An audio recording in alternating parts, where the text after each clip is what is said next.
clear. So that also is a part of communication. बिल्कुल। छोटी सी बात हो रही थी, आजकल सोशल मीडिया का ज़माना है, तो सोशल मीडिया ने कम्युनिकेशन स्किल्स को सुधारा है या बिगाड़ा है, कुछ ऐसा? हाँ, if I say कि बिगाड़ा है तो maybe people would criticize me that I am क्योंकि कहते हैं कि मुमकिन हो जब लफ्ज़ों ज़ुबां पे बंदिशें तो आँखों को गुफ्तगू का सलीका सिखाइए।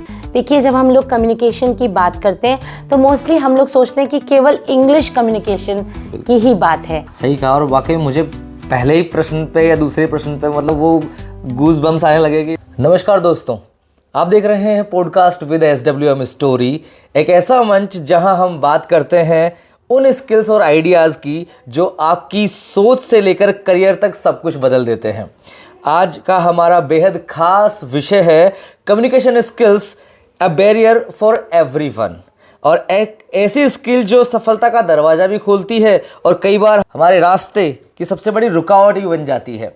तो इसके लिए आज हमारे साथ मौजूद हैं communication skill master trainer doctor Aarti Bhadauria ji. नमस्कार। नमस्कार। इन्होंने कॉलेज एजुकेशन में वर्षों तक ट्रेनिंग दी है और कई एम्बेसी कोलैबोरेशंस का हिस्सा भी रही हैं। अंतर्राष्ट्रीय मंचों पर इन्होंने स्पीचेस भी दी हैं और सवाई माधोपुर PG कॉलेज में अंग्रेजी की प्रोफेसर भी रह चुकी हैं। Thank you so much, thank you for introducing me in such a beautiful way, और बहुत अच्छा लगा मुझे आज आपसे रूबरू होकर। Thank you. धन्यवाद। और आपका आज जो इतना समसामयिक विषय है जो मुझे लगता है आज के युग की एक विशेष मांग है, तो मैं ज़रूर चाहूँगी कि मैं अपने अनुभव के आधार पर आपसे कुछ साझा कर सकूं और लोगों को भी इसका कुछ फ़ायदा मिल सके हमारी बातचीत से। चलिए मैम, मैं एक बात और आपसे कहना चाहता था कि आप जो है one of the best communication trainers कही जाती हैं। तो आज मेरा एक छोटा सा सवाल आपसे ये है कि आज के इस समय में, आज के इस युग में कम्युनिकेशन स्किल्स क्यों ज़रूरी है? देखिए, मैं बात एक बहुत अच्छी एक उर्दू कपलेट से शुरू करूंगी। वो कहते हैं कि ये बात ही है कुछ कहने की अदा। हाँ जी। ये बात ही है कुछ कहने की अदा, वरना बोलना किसको नहीं आता। क्या बात है। तो ये जो कम्युनिकेशन है that is very important according to me. और आपने जो मुझे कहा, मैं आपसे बहुत शुक्रिया हूँ कि आपने मुझे इंट्रोड्यूस किया। हाँ, बिल्कुल ठीक है, मैंने US एम्बेसी से कोलैबोरेशन में बहुत सारी ट्रेनिंग्स अटेंड की थी, and then after dedication and after hard work हम लोग को मास्टर ट्रेनर्स बनाया गया था। And I was fortunate enough कि मुझे 7 बेस्ट मास्टर ट्रेनर्स में से कॉलेज एजुकेशन के उनमें से चुना गया, जिसमें फिर हमने डिफरेंट कॉलेज के लेक्चरर्स के साथ कम्युनिकेशन स्किल्स की ट्रेनिंग भी इम्पार्ट की, जिससे वो अपने स्टूडेंट्स को और ज़्यादा बेहतर बना सके। मैं एक बात और पूछना चाहता था, कम्युनिकेशन स्किल्स चाहे कोई सी भी लैंग्वेज में हो, मतलब क्या प्रभावी कम्युनिकेशन वास्तव में किसी व्यक्ति के करियर या रिश्तों पर या आत्मविश्वास, इन तीनों पर कोई प्रभाव डालता है, इनमें कुछ बदल सकता है? जी बिल्कुल, मैं आपकी इस बात से तो बिल्कुल मैं सहमत हूँ। और आपने जो मुझे कहा था वो कम्युनिकेशन के बारे में मैं एक बात और ऐड करना चाहूँगी। देखिए, जब हम लोग कम्युनिकेशन की बात करते हैं तो मोस्टली हम लोग सोचते हैं कि केवल इंग्लिश कम्युनिकेशन की ही बात है। ये मेरे मन में सवाल था। जी हाँ, बिल्कुल। तो मैं आपको एक बात बताऊँगी कि भाषा कोई अवरोध नहीं है। कम्युनिकेशन का मतलब है संप्रेषण। आप जो बात, अगर अपनी बात आप किसी दूसरे व्यक्ति को, जो श्रोता है, उसको अगर आप बखूबी बता देते हैं ना, तो वो भी संप्रेषण है। और ज़रूरी नहीं है कि कई बार लफ्ज़ों का इस्तेमाल किया जाए, क्योंकि कहते हैं कि मुमकिन हो जब लफ्ज़ों ज़ुबां पे बंदिशें तो आँखों को गुफ्तगू का सलीका सिखाइए। तो जो नॉन वर्बल कम्युनिकेशन है या बातचीत है या हमारी बॉडी लैंग्वेज है, ये भी हमारी कम्युनिकेशन का एक बहुत इम्पॉर्टेंट घटक है, बहुत महत्वपूर्ण घटक है। और जब हम ओवरऑल कम्युनिकेशन की बात करते हैं तो हम सब कुछ उसमें इंक्लूड करके बात करते हैं। और पर्सनालिटी डेवलपमेंट में कम्युनिकेशन बहुत ज़रूरी है। तो मतलब ये करियर और रिश्तों और आत्मविश्वास को भी डेवलप करता है। जी हाँ, मैं एक बार महिलाओं के बारे में बात करना चाहूँगी, क्योंकि आप वैसे मैं ऐसी बात नहीं है कि मैं फेमिनिस्ट उसकी बात कर रही हूँ, लेकिन मैंने आमतौर पर ये देखा है, अब तो वक्त बदल गया है, पर पहले एक समय था जब महिलाएं अपनी बात कहने में हिचकती थी। बिल्कुल सही है। पर वो कम्युनिकेशन कैसे करती थी? गीतों के माध्यम से, लोकगीतों के माध्यम से, कुछ आकृतियाँ उकेर कर, तो वो भी उनके एक संप्रेषण का तरीका था और वो उनको कॉन्फिडेंस देता था। लेकिन धीरे धीरे जैसे वक्त बदला, अब ये बात हमारे करियर के लिए एक इम्पॉर्टेंट बात है। आप इंटरव्यूज़ के अगर आप बहुत सारे स्तरों पर जाएं तो आप देखिए कि कई बार जो है हम लोग वीडियो पे कॉलिंग करते हैं, उसके बाद जब तक आप अपनी बात को अपने बॉस को सही बात नहीं प्रेषित कर पाएंगे, आपका सिलेक्शन पॉसिबल नहीं हो सकता। तो इसीलिए कम्युनिकेशन जो है वो करियर, कॉन्फिडेंस और मैं एक वर्ड और जोड़ूंगी, पर्सनालिटी डेवलपमेंट के लिए एक बहुत महत्वपूर्ण घटक है और उसके बिना कुछ नहीं हो सकता। सही कहा। और वाकई मुझे पहले ही प्रश्न पे या दूसरे प्रश्न पे मतलब वो गूज बम्स आने लगे कि इन्होंने एक साथ इतनी बातें मुझे बता दी और वाकई में कमाल की चीज़ें हैं। छोटी सी एक बात पूछना चाहूँगा, जैसे आपने भारत में और कई विदेशी जगहों पर स्पीचेस दी हैं, तो इंडियन स्पीकर्स और फॉरेनर जो स्पीकर्स होते हैं, इनमें कम्युनिकेशन स्टाइल का सबसे बड़ा अंतर क्या होता है? जी देखिए, मैं आपको एक बात कहूँगी, मैंने कई बार एक इंटरनेशनल उस पर भी मैं थी और आई वॉज फॉर्चुनेट इनफ कि विमेन एंटरप्रेन्योर्स थी उसमें, उस कम्युनिकेशन उसमें एक चैनल था एंड मैं भी वहाँ पर I was also part of it.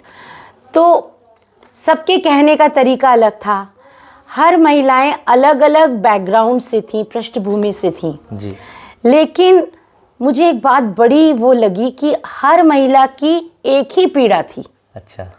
और वो थी कि समाज में अभी भी इतने विकसित देशों की नागरिक होने के बाद भी वो दोयम दर्जे का अपने आप को अनुभव करती हैं। 21st सेंचुरी में भी ये हाल अभी भी है। कनेडियन एक राइटर थी, उन्होंने कहा कि अभी भी जब मैं टीवी देखने बैठती हूँ तो रिमोट मेरे हस्बैंड के हाथ में होता है, या जब मैं ड्राइव कर रही होती हूँ तो मेरे पति को कॉन्फिडेंस नहीं होता। तो जो बात कहने की जो उनमें पुरजोर एक वो थी, तो मुझे लगा भाषा चाहे कोई भी हो, हर कोई अपनी बात को अगर पुरजोर तरीके से कहता है, चाहे वो भारतीय हो चाहे विदेश में रहने वाला नागरिक हो, कम्युनिकेशन वही प्रभावी वक्ता है जो अपनी बात को आखिरी कोने में, हॉल सेमिनार रूम के आखिरी कोने में बैठे व्यक्ति के हृदय को अगर उसने छू लिया तो वो he is the best communicator. मतलब कम्युनिकेशन एक तरह से हम बात यूँ करें, कंप्यूटर में कोडिंग डिकोडिंग होती है कि अगर आपने सही कोड डाला और वो कोड हम समझ गए तो वो कम्युनिकेशन एकदम परफेक्ट रहा, और अगर वो समझ नहीं पाए तो कोई मतलब नहीं उसका। वो भाषा का कई बार कोई ऐसे शब्द भाषा होती है जो बिल्कुल समझ में नहीं आती, लेकिन जब आप कुछ बात कहते हैं तो आपके हाव भाव, आपके एक्सप्रेशंस, या मैं कहूँगी टूटी फूटी बातों से भी हम उसका मतलब निकाल लेते हैं। तो अब मैं आपको आपने मुझे विदेश की बात की तो मैं एक अनुभव साझा करना चाहूँगी। नेपाल की धरती पर अंतर्राष्ट्रीय मुझे एक पुरस्कार मिला था। तो मैं जब वहाँ गई तो जब मैं पहली बार जब मुझे बोलने का अवसर मिला, तो आप जानते हैं चाहे कोई कितना भी बड़ा वक्ता हो लेकिन उसका हृदय तो धड़कता है, और उसके जिसको हम लोग बोलते हैं बटरफ्लाइज इन द स्टमक, तो वो होता है। लेकिन मैं जब स्टेज पर गई और मैंने जैसे ही पहले शब्द से वहाँ के लोगों को संबोधित किया, तो जैसे ही मैंने कहा कि नेपाल के मेरे भाई बहन, तो एकदम हर्षित ध्वनि ने मुझे मेरा स्वागत हुआ, अपनापन उन्होंने फील किया उसके और वो जो मैंने कहा कि हमारे यहाँ पर बेटी और रोटी का संबंध है नेपाल और भारत में, उनकी संस्कृति और हमारी संस्कृति एक साझा संस्कृति है। सही है। बस वो साझा संस्कृति कहना था कि मुझे लगा कि मैंने बैठे हुए सारे दर्शकों का दिल जीत लिया, और फिर बराबर जब हर्षद ध्वनि होती रही तो मुझे बोलने का अवसर मिलता रहा, और फिर जब मैंने अपनी बात को कहा तो बहुत मुझे लगा कि मेरी बात नेपाल के एक अजनबी से चेहरे जितने भी वहाँ बैठे थे वो सब मुझे परिचित से लगे और ऐसे लगा मानो सीता माँ की मैं धरती पर ही आ गई हूँ। बहुत बढ़िया। तो वो अनुभव जो है मैंने ये महसूस किया कि आपका संप्रेषण ये भी अच्छा होना चाहिए कि आप किस प्रकार के लोगों के बीच अपनी बात कह रहे हैं। अच्छा, एक छोटी सी एक बात पूछता हूँ। आपने इंटरनेशनली एक अनुभव साझा किया और वाकई में अच्छा भी लगता है कि हम बाहर जाते हैं और हम लोग पहचानते हैं हमारे भाषा शैली से, पहनावे से, हमारे बोलने के तरीके से। एक छोटी सी बात है, आपने बॉडी लैंग्वेज की बात की थी, तो कम्युनिकेशन में एक रेटिंग करनी है आपको। कम्युनिकेशन में बॉडी लैंग्वेज कितने प्रतिशत काम करता है 0 से 100 के बीच में? जी, मैं सोचती हूँ 50% 50% काम करता है, क्योंकि उसके बाद और भी चीज़ें होती हैं। आपका कॉनोटेशन, आपका इंटोनेशन जिसको मैं कहूँगी, उतार चढ़ाव, rise and fall of the voice, ये बहुत इम्पॉर्टेंट है जी। और ये मैंने अनुभव किया था जब मैं आपको आज और साझा करूँगी। आपने काफ़ी मेरी बातें मुझे या वो करा दी। मैं एशियन इंडोर गेम्स में मकाऊ में गई थी, चाइना में, और I was official announcer for kabaddi games. क्या बात है। तो वहाँ पर एक मेरे साथ जो थी सहकर्मी वो चीनी भाषा में बोल रही थी और मैं उसका अंग्रेज़ी में अनुवाद करके बोल रही थी। लेकिन जो मेरी बॉडी लैंग्वेज थी या जो आपने कहा कि मेरा पहनावा, सबसे पहले तो चाइना में रहने वाले जो भारतवासी थे वो मेरे पहनावे से बड़े आकर्षित हुए थे। साड़ी और बड़ी सी बिंदी उस लगाती थी मैं, मुझे बहुत शौक था। तो वो सब मुझे देखकर लगा उनको कि ये चेहरा तो कहीं हमारे देश का ही है। और उसके बाद फिर जब मैंने वहाँ पे अनाउंसमेंट्स मेरे जब हुए तो सबने आकर ये कहा कि हमको चाइना की जो थी ना कमेंटेटर, हमको चाइनीज़ मैंड्रिन भाषा है वो आती है, लेकिन हमको जो आपकी भाषा सुनने में मज़ा आया, जबकि मैं हिंदी में नहीं बोल रही थी, मैं बोल रही थी अंग्रेज़ी में, लेकिन कहीं पर वो भारतीयता की छाप वहाँ पर आती है, क्योंकि हम अब इंडियन इंग्लिश को भी अब एक्सेप्ट करने लगे हैं। तो मैंने ये नोट किया कि आपका 50% तो बॉडी लैंग्वेज होता है, आपका the way you present yourself, and then other things are important, and that is pronunciation, clarity, intonation, connotations, use of right words. ये सभी चीज़ें आपके कम्युनिकेशन को प्रभावी बनाती हैं और इसलिए जो बच्चों के लिए बहुत मेहनत करने की ज़रूरत होती है। मैं क्वेश्चन यही था नेक्स्ट कि जैसे अभी आपने कहा कि ये चीज़ें उसमें ज़रूरी होती है कि भाई आपको ये चीज़ें करनी है, लेकिन सबसे बड़ा बैरियर क्या होता है? जैसे मान लीजिए मेरे जैसे कई लोग हैं जिनको नहीं आता, मान लो इंग्लिश नहीं आती या और भी लैंग्वेज नहीं आती है, तो हमारे लिए बैरियर क्या होता है कम्युनिकेशन में सबसे बड़ा? जी, आपने बहुत अच्छा प्रश्न किया। अब मैं आपको फोकस होकर अंग्रेजी के बारे में बताती हूँ। इंग्लिश कम्युनिकेशन में बहुत हवा बना रखा है इंग्लिश को बहुत ज़्यादा। हाँ, इसके कम्युनिकेशन में क्या प्रॉब्लम आती है? देखिए, English is a second language for us, और हम लोग क्या है कि क्यों हमारे लिए बैरियर होता है? क्योंकि हम थिंक अपनी मातृभाषा में करते हैं जी, और फिर हम उसको अनुवाद करते हैं, ट्रांसलेशन करते हैं। तो जब हम आजकल लेटेस्ट जो कम्युनिकेशन जो स्किल्स सिखाई जाती हैं उसमें बच्चों को ये सिखाया जाता है कि you start thinking in English. बिल्कुल, ये मैं नहीं बोल रही कि अपनी भाषा का, अगर आपको अंग्रेजी भाषा पर सिद्धहस्त प्राप्त होना है या सिद्धहस्त होना है तो आपको अंग्रेजी में सोचना पड़ेगा, क्योंकि जैसे ही आप अंग्रेजी में को अनुवाद करने लगते हो आप कहीं ग्रामर के उसमें फंस जाते हो, और वो बच्चों के लिए सबसे बड़ा एक बैरियर होता है। उनके दिमाग में लगता है कि हम इज़ लगा रहे हैं या वॉस लगा रहे हैं। इसलिए आपने देखा होगा आज जो मॉडर्न इंग्लिश है, स्पोकन इंग्लिश अलग है and written English is different. हाँ, जैसे कई सारे वर्ड्स आते हैं, जैसे लेट मी तो लेमी, हाँ, want to को वाना, हाँ, इस तरह से I wanna। और अमेरिकन इंग्लिश देखें तो बिल्कुल ही एकदम अलग है, but we accept it more. British English को हम फॉलो करते हैं क्योंकि हमारे यहाँ पे ब्रिटिशर्स रहे तो हमने उसको हाँ, तो ब्रिटिश इंग्लिश को फॉलो करने में फिर भी कई वर्ड्स का जो कॉइनेज है जिसको मैं बोलूँगी, हालांकि slang is also very common now days.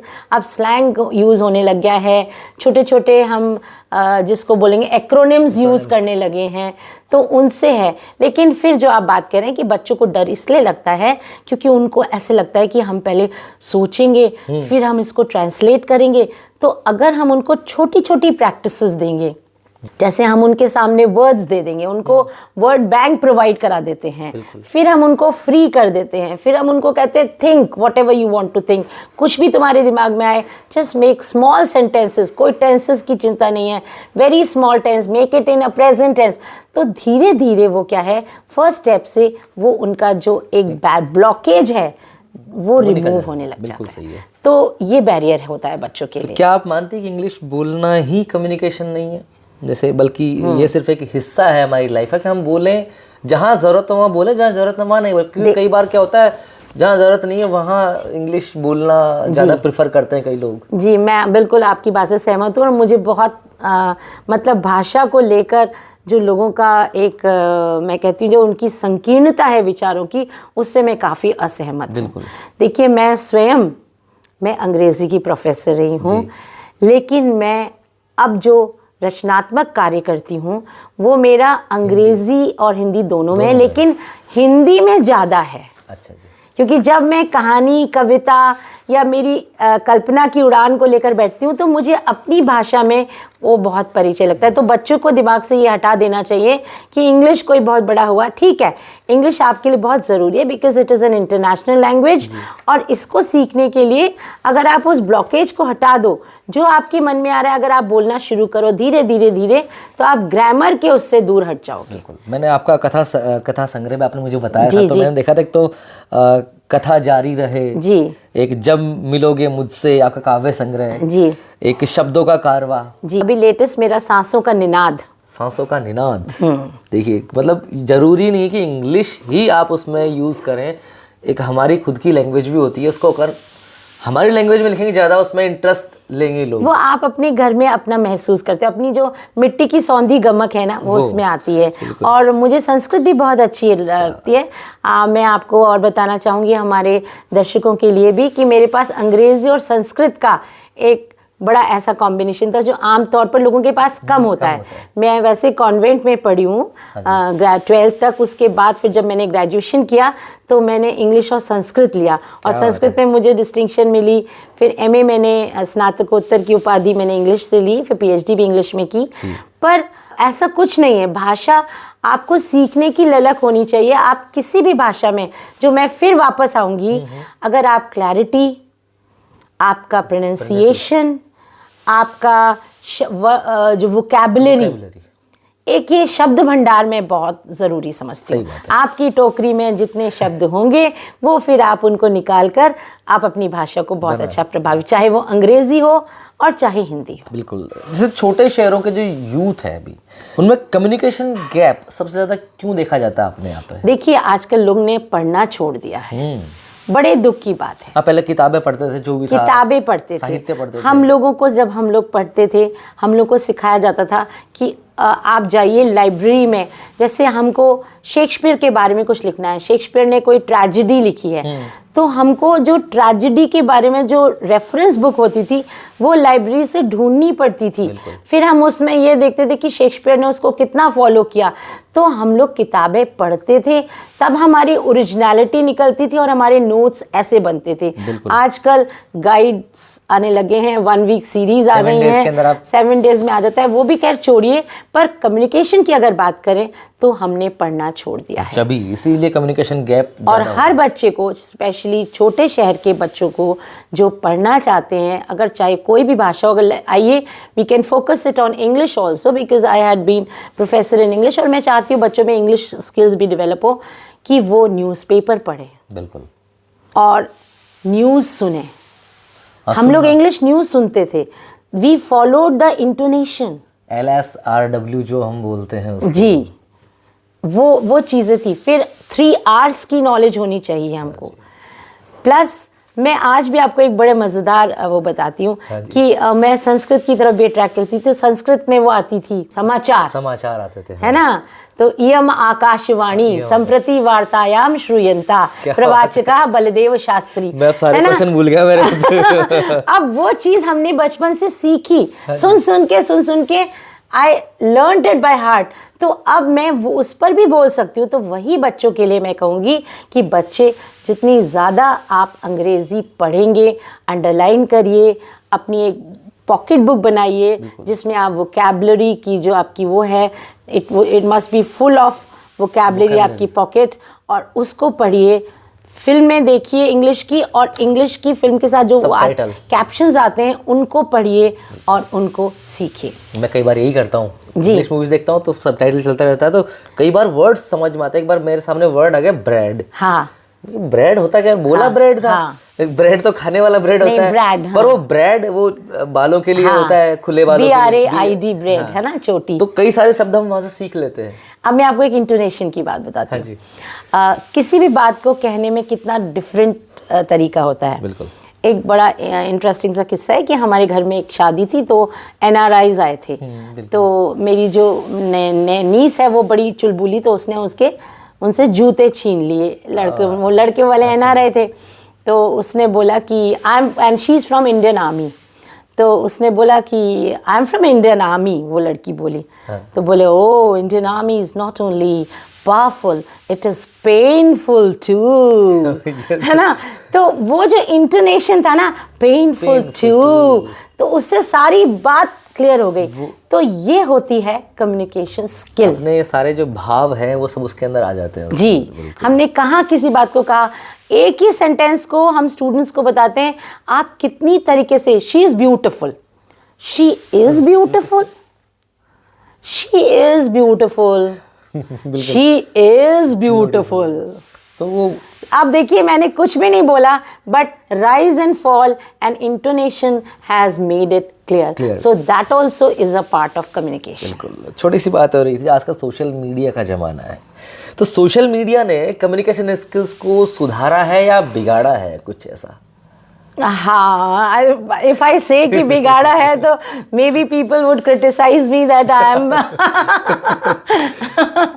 From a older generation, but that is not the point actually. हर चीज़ के देखिए प्लस भी होते हैं एंड माइनस भी होते हैं, बट सोशल मीडिया ने लोगों को, मैंने आपको वही बोला, कुछ चीज़ों से दूर कर दिया है। हमने पढ़ना छोड़ दिया है, हमने बोलना छोड़ दिया है, हमने बातचीत करना छोड़ दिया है।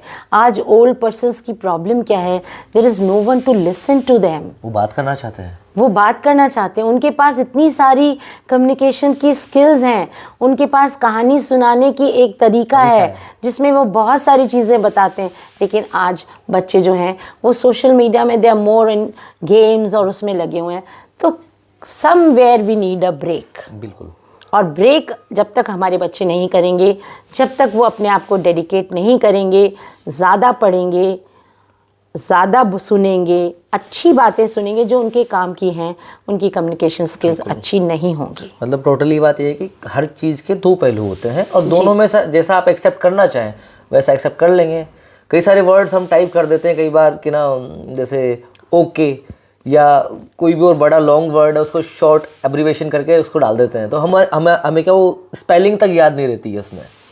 लेकिन फिर भी कई सारी चीज़ें ऐसी सोशल मीडिया ने बहुत अच्छा किया है, आपको पहचान भी दिलाई है और आपके कम्युनिकेशन स्किल्स को भी बढ़ाया है। जी, मैं आपकी बात से सहमत हूँ। हम लोग जब कम्युनिकेशन सिखाते हैं तो बच्चों को याद कराने का तरीका एक शॉर्ट वो भी होता है, एब्रीविएशन से भी सीखते हैं। जैसे अभी principal and principle, there are two words, PAL and PLE। तो बच्चों को अगर हम उनको छोटे से अगर टिप्स दे दें कि just remember LE and AL, है ना, ऑल एंड ली, लेफ्ट, हाँ, तो उनके दिमाग में आ जाएगा ऑल एंड लेफ्ट। अच्छा, ऑल का मतलब प्राचार और सब कुछ, है ना, LE मीन्स लेफ्ट, तो इट्स अ प्रिंसिपल।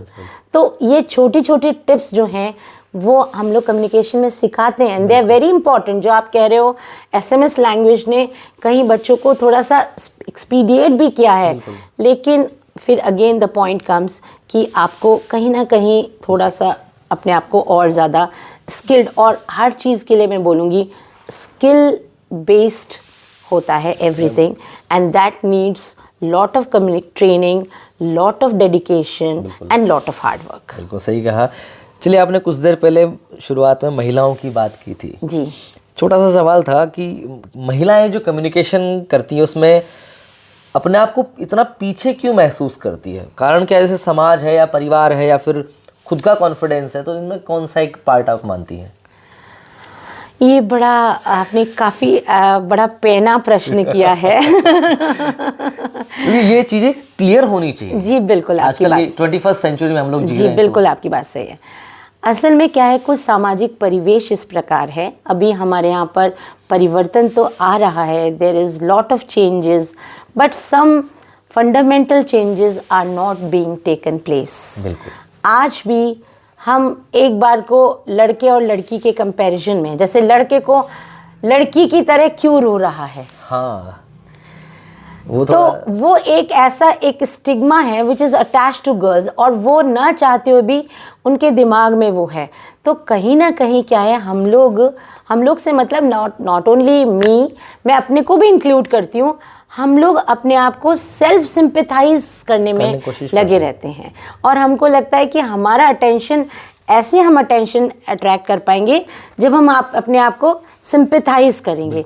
तो आज जो गर्ल्स में कम्युनिकेशन को लेकर जो उनका बैरियर है, वो इसलिए है कि they more want to be a pity figure. हाँ जी। अच्छा, इसमें मैं आपको एक बात, मैं इसमें थोड़ा सा एक बात आपको बहुत अच्छी बात कहना चाहूँगी। अभी गुलाब कोठारी जी का एक यहाँ पर लेक्चर हुआ था, तो उन्होंने स्त्री देह के बारे में बात की थी। तब उन्होंने कहा था कि स्त्री देह का मतलब केवल नैसर्गिक सौंदर्य या स्त्री का कमनीय तत्व नहीं है, बल्कि कहीं ना कहीं उसका पुरुष का भी, क्योंकि अर्धनारीश्वर की जो कल्पना है तो वो स्त्री देह में पूरा ही सम्मिलित होता है। तो हमारे यहाँ पर क्या है, there is a lack of balance. हम लोग की इस तरीके से समाज में ट्रेनिंग जो है वो लैक ऑफ ट्रेनिंग है। हम बच्चों को या तो बिल्कुल ही ऐसे बना देते हैं गर्ल्स को, या फिर वो लीक तोड़कर कुछ अलग कर देती है, अगेंस्ट द मोशन जाती हैं। तो वहाँ पर क्या है कि not everyone can be successful. तो मुझे लगता है कि महिलाओं को कहीं ना कहीं इस स्त्री देह को तन से आगे अपने दोनों तत्वों को स्वीकार करते हुए, और इस प्रकार से अब जो माएँ हैं उनको अपने बच्चों को ट्रेन करना चाहिए, तभी उनमें बेहतर कॉन्फिडेंस और वो आएगा। एक 9th क्लास में या 9th क्लास में इंग्लिश में एक चैप्टर है, इसमें संतोष यादव का लड़की है हरियाणा की जी, उनका बहुत अच्छा एक जिक्र हुआ था कि भाई हरियाणा का साइड है तो वहाँ लड़कियों को थोड़ा सा बिल्कुल दबा के रखा जाता था, लेकिन उस टाइम पर उन्होंने वहाँ से निकल कर जयपुर आकर प्रिपरेशन की, अपना जो भी खेल में उन्होंने किया, और वो एकदम से बिल्कुल आउट ऑफ द वे, जो समाज चाहता है उससे बिल्कुल आउट ऑफ द वे निकल कर उन्होंने बहुत अच्छा काम किया। मारिया शरापोवा के साथ भी ऐसा ही हुआ था। बहुत बड़ी टेनिस स्टार है, पर देखो हम क्या करते हैं, केवल उनका बाहरी रूप सक्सेस देखते हैं, उन्होंने पीछे कितने सारे वो कहते हैं ना पापड़ बेले होंगे, वो हमें दिखाई नहीं देते हैं। तो वाकई में आपने सही कहा कि वो जो आउट ऑफ द वे जाकर ही काम करना पड़ेगा, कॉन्फिडेंस तभी आता है। जी बिल्कुल। मैं भी आपके लिए कुछ आपने बताया था मुझे, जैसे आपने कुछ विरासत से जुड़े काम किया आपने भाई हमारे जो, तो आपने इसमें बताया था कि सवाई माधोपुर की जीवंत विरासत पर डॉक्यूमेंटेशन का आपने कोई काम किया था। तो थोड़ा सा बताइए ना क्या था। जी, वो मैंने एक्चुअली हेरिटेज जो है, हम हेरिटेज को केवल खंडर, किले, इमारतों से ही जोड़ते हैं, लेकिन जो लिविंग हेरिटेज है that is a different concept. Living heritage है हमारे यहाँ के पेड़ पौधे, हमारे यहाँ के कलाकार, हमारे यहाँ की जो लोक कलाएं, यहाँ के मतलब ऐसे लोक कलाकार, और साथ ही मैं आपको बताऊं जैसे जो छीपा उद्योग से जुड़े हुए लोग हैं, जो रंगाई का काम करते हैं, वो सब हमारी लाख की चूड़ियाँ हैं, सवाई माधोपुर की लाख की चूड़ियाँ, जो काली लखेरन हैं, जिनको हम आज भी जानते हैं शहर के लोग जो हैं, तो ये सभी लिविंग हेरिटेज में आता है। तो मैंने कोशिश की थी कि मैं डॉक्यूमेंटेशन करूं, और उसमें मैंने यहाँ के मीना समुदाय के जो गाने वाले गीत हैं, पद दंगल, और जो गुजर समाज के द्वारा जिस प्रकार की राम रसिया, और उसमें क्या अंतर होता है, उनको मैंने एक डॉक्यूमेंटेशन किया था। और मैं आपके नॉलेज के लिए बताऊं कि मेरी एक फिल्म भी वीडियो पर वो यूट्यूब पर अपलोडेड है, मेरा एक वीडियो जो living heritage of Sawai Madhopur है। मैंने लिंक दिया हुआ है जी जी, वो लिंक आपको अवेलेबल है यूट्यूब पे, आप उसको देख सकते हैं। उसमें भी मैंने सवाई माधोपुर की कलाओं के बारे में बात की है, और गणेश मंदिर के बारे में बात की है, इससे जुड़ी, तो ये इस पर मैंने कार्य किया है। मतलब वर्सटैलिटी है वो बिल्कुल। और मैंने एक सहरिया, आपको और बताऊं, ये सहरिया ट्राइबल पर मैंने शोध किया है, उस पर भी मेरा एक शोध कार्य पूरा हुआ है। अच्छा जी। जिसको मैंने बारां और किशनगंज क्षेत्र के लोगों के वहाँ पर किस प्रकार रहते हैं, उनका क्या है, और आज उनका जो समाज से वो कितने दूर हैं, या समाज का उन पर अब धीरे धीरे जो आधुनिक समाज का भी उस सहरिया समाज पर प्रभाव दिखाई दे रहा है। अब वहाँ पर अगर हम उनकी परंपरागत चीज़ों को ढूंढेंगे, परंपरागत, तो हमको कई जगह नहीं मिली, उनकी सारे आधुनिक चीज़ों का उपयोग हो रहा है। फिर उनको पढ़ने के लिए भी सरकार प्रेरित करी, तो मैंने इस पर भी काफ़ी कार्य किया है। बिल्कुल, ये तो चलिए, मतलब कहते हैं ना कि किसी के साथ बैठते हैं तो बहुत चीज़ें सामने निकल कर आती है। एक छोटी सी बात और मैं जानना चाह रहा था जी, ये जो कम्युनिकेशन स्किल जो होती हैं, ये जन्मजात होती है या फिर हम कहीं से भी इसे ले सकते हैं, मतलब कि बच्चा जन्म से ही के बिल्कुल एकदम परफेक्ट कम्युनिकेशन स्किल्स के साथ आया हो? जी देखिए, ऐसा तो नहीं होता है। कोई भी चीज़ आप पार्ट ले सकते हो, लेकिन ये बात तो है कि होनहार बिरवान के होत चीखने पात। तो कुछ लोग, देखिए, हर व्यक्ति हर चीज़ में कुशल नहीं होता, है ना। हम ये सोचें कि सभी कोई बेस्ट ओरेटर हो, ऐसा नहीं है।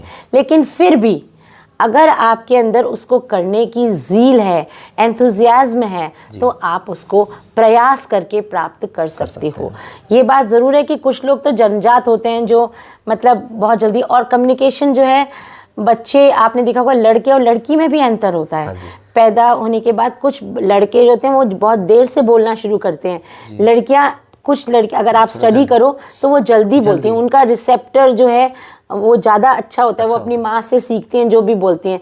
तो ये बात तो है कि कुछ तो हेरिडिटी होती है, लेकिन मैं ये सोचती हूँ कि वही वाली बात है कि लीक तोड़ अगर आप निकलना चाहते हो तो आपको, पर everything should be very planned. Again, I am coming to the very specific point, and the point is the thing should be, the skill should be in a planned manner. आप ऐसे haphazard तरीके से if you want to, आपको बताऊं, मैं एक orator थे जिनके बारे में था कि वो स्टैमर करते थे, हकलाते थे, एंड उन्होंने फिर क्या किया, छोटे छोटे पेबल्स अपने मुंह में रखकर he started speaking.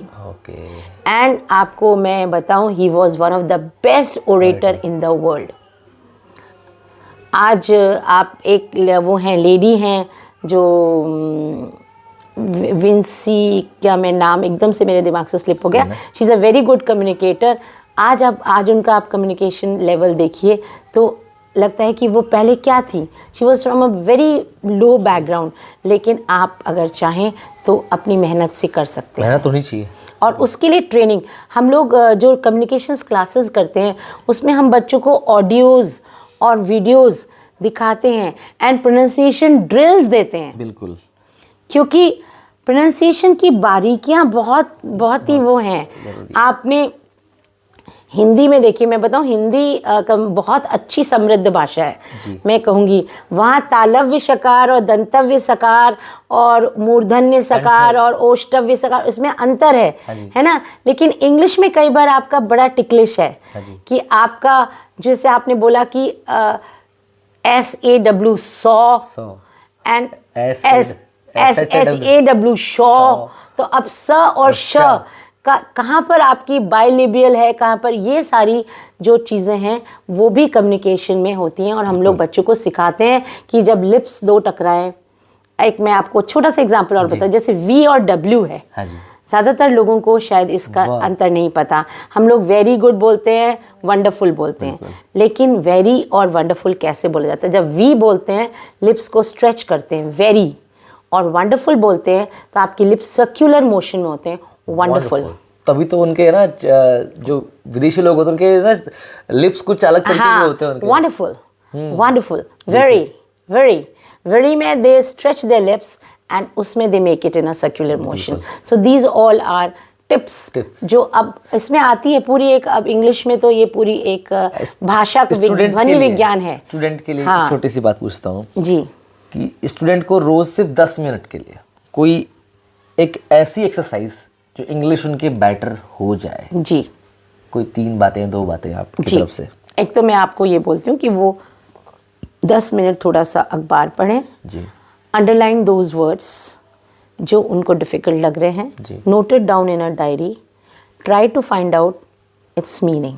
जी और अब आजकल डिक्शनरीज ऐसी भी आ रही हैं जिसमें आपको फोनेटिक्स जिसको बोलते हैं, Phonetics। फोनेटिक्स के बारे में भी है, तो वो उसको सही प्रोनाउंस करना भी बताते हैं। बिल्कुल। जैसे अभी मंडे बोलते हैं हम लोग, अगर आप जाएं तो it's Mandi, Mandi, I know. है ना। Tuesday, Wednesday. तो ये चीज़ें क्या हैं, आपको कैसे आएंगी, उसके अंदर स्क्रिप्ट्स होते हैं, हाँ जी। है ना, फोनेटिक स्क्रिप्ट्स। तो बच्चे वो तो थोड़ा एडवांस स्टेज में, लेकिन बच्चे शुरू में underline those words, write it in a copy diary, जी फाइंड आउट इट्स मीनिंग। एक तो पहला काम उनका ये है, रोज अगर वो 10 वर्ड्स भी करेंगे तो काफ़ी वर्ड्स उनके पास हो जाएंगे बिल्कुल सही है। और उनको जो बैरियर है वो ख़त्म हो जाएगा। बिल्कुल। क्योंकि आपने देखा होगा जब बच्चे बोलने लगते हैं या किसी भी स्पीकर को बोलना होता है तो वो फंबल करता है, बिकॉज वो वर्ड याद नहीं आ रहा उसको। बिल्कुल सही। तो if they have words, pocket full of words, they can communicate. Secondly जो ड्रिल है वो ये है कि आप डीप ब्रीदिंग एक्सरसाइज कीजिए। जी For good communication, good communicator, you should have daily at least go for deep breathing exercises. Exhale and inhale ही कीजिए so that your throat and lung field is clear. Clear. तो ये एक second आपको tip है। और तीसरी बात ये है कि जो मैं एक बहुत छोटा सा टिप देती हूँ, if you have to communicate to a group, when you enter the room or the hall or the anywhere, when you are standing on the podium, think you are the tallest of all. Yes, हर बार यही कहा जाता है। हाँ, और वो जो आपकी बॉडी लैंग्वेज है, when your, उसका रीजन है, it has a scientific truth. If your shoulders are straight, you can breathe nicely, words would come out naturally. If you speak like this, your words would not be clear. If you are standing like it, your shoulders are straight and you are thinking that you are the tallest one, आपका अपने आप confidence level develop होगा. So these are the tips for early beginners who want to be a good communicator. चलिए, तो बहुत अच्छी बात है कि ये चीज़ें अगर आपने कर ली, ये मैंने भी कर ली, तो मैं भी कुछ इससे सीख पाऊंगा। आखिरी एक क्वेश्चन है मेरा छोटा सा, आपकी नज़र में परफेक्ट कम्युनिकेशन के कोई 3 पिलर्स, जो मैं हालांकि मैंने बताया भी, क्लैरिटी, कॉन्फिडेंस या कंटेंट, इनमें से कोई ज़्यादा मतलब आपको लग रहा है कि मैं स्ट्रैटिफिकेशन में किसको सबसे ज़्यादा वो मतलब दूंगी? देखिए, I think confidence comes first जी, मतलब लोअर उस पर, है ना। Then content is very important. Yes, without content you would be nowhere. We can't speak anything. हाँ, and third is clarity. And clarity comes with the right intonation, right rise and fall of your voice, your sound, and if you can speak nicely, if you have right intonation, confidence will always overlap you and you will be a very good communicator. ये बहुत गजब की बात कही। मैं कह रहा हूँ ना, आज का जो पॉडकास्ट है ना, मेरा बहुत कमाल का हुआ है। मैं सारे क्वेश्चन भूल गया जो मेरे मन में आया, मैंने वैसे उठा के पूछा है। मैंने ज़्यादा कुछ आपसे बात कर ली। आई सॉरी दर्शकों, अगर आई एम सॉरी अगर मैंने कुछ ज़्यादा ना, लेकिन ये चीज़ें जाननी ज़रूरी थी, और कई बार स्क्रिप्ट के बाहर भी चीज़ें निकल कर आनी चाहिए, और वही कोशिश की थी जो आज हुआ। और आज कम्युनिकेशन स्किल्स पर हमने बहुत डेप्थ से आपसे सीखा है, और इससे जो हमें क्लैरिटी मिली है, एक नया एक्सपीरियंस मिला है। तो मैं आपसे बिल्कुल, हालांकि ऐसे मन नहीं कर रहा कि मैं इस पॉडकास्ट को एंड करूं, पर फिर भी यहाँ पर पॉडकास्ट हमें एंड करना पड़ेगा, और हम आपको एक बार फिर से थैंक यू बोलना चाहते हैं। और मैं आपको एक बात और बोलती हूँ कि बच्चों को सिखाइए, जितना वो एक्सटेम्पोरली बोलेंगे, जितना उनका आशु भाषण होगा, उतना ही उनकी जो कम्युनिकेशन है वो दिल से निकला हुआ होगा, बेहतर होगा। तो जब हम स्क्रिप्टेड पढ़ते हैं ना, स्क्रिप्टेड से ज़्यादा जब हम अपने मन से बोलते हैं, that is always more effective. It leads to confidence. Thank you so much. Thank you for giving me time. और मैं दर्शकों का एक बार पुनः धन्यवाद देती हूँ कि आपने मुझे समय दिया। सुनेंगे, शायद आपको इस बातचीत से कुछ फ़ायदा भी होगा। Thank you so much doctor Aarti ma'am. और ये वीडियो पसंद आया तो प्लीज़ लाइक कीजिए, कमेंट कीजिए, शेयर कीजिए और चैनल को सब्सक्राइब कीजिए। मिलते हैं अगले पॉडकास्ट में, तब तक के लिए थैंक यू सो मच, धन्यवाद, जय हिंद, जय भारत।